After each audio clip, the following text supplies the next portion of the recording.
السلام عليكم ورحمة الله وبركاته. أكم جتنا بلينكي الحمد لله قالنا ربي هجوتي حيجا حرة قافي كيسن ديبيس نفق بدر فيتين جرا سببان ينقدا أبي سنقر تيسين نموني با ينقافي نساني دا شريان كينيا أمدورا كاردي أكم لينياتا حالة تفرج فنون جتني حرة قاتني أكس نفرج فودن ديسن زينس تهي سواس تهي كراسين كرالا فادن وفرج فودن ديسن أكس نينيان نفق بدر فيتين جرا قلبي دان نفانا دورا.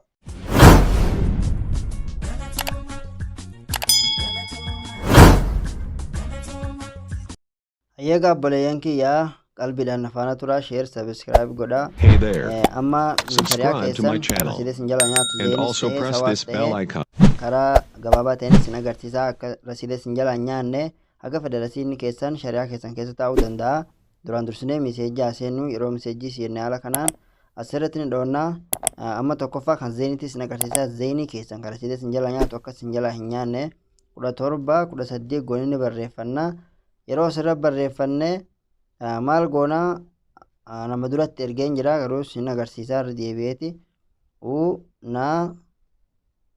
saa gootaniiti baa gootan akkuma argaatan kun asirratti ni barreeffattu seendi itti gootan garuu nama dura waan ergee jiruuf nan barbaachisu ni agartaa irra mul'atti ergeen jira seendi gootanii haala kana yeroo barreeffatan yeroo kana barreeffatan seendi itti gootanii gama tokkoon kana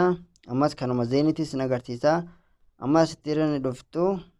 ni barreeffattu 7 duwwaa 5 duwwaa gootanii barreeffatanii yeroo 3 duwwaa yeroo 3 haala kana yeroo barreeffatan amma sawaara na jira zeenirratti hin deebisa yeroo haala kana barreeffatan asitti maal gootanii stop jettanii barreessitan stop jettanii barreessitanii send itti dhootanii kalas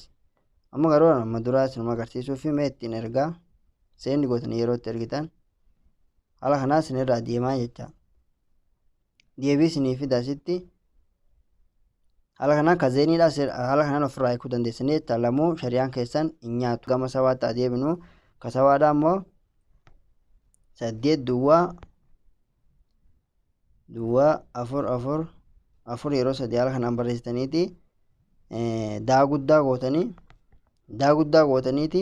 seendi itti gootan nama dura ofirratti ergeen jira hin barbaachisu asirratti seendi itti gootaniiti yeroo itti ergitan ka sawaati isinirraa eeggataa jecha kan rasiilee isin jala nyaatu haala kanaa zeenis ta'e sawaas ta'e ofirraa eeguu dandeessanii galatoomaa isiniin jaabbale.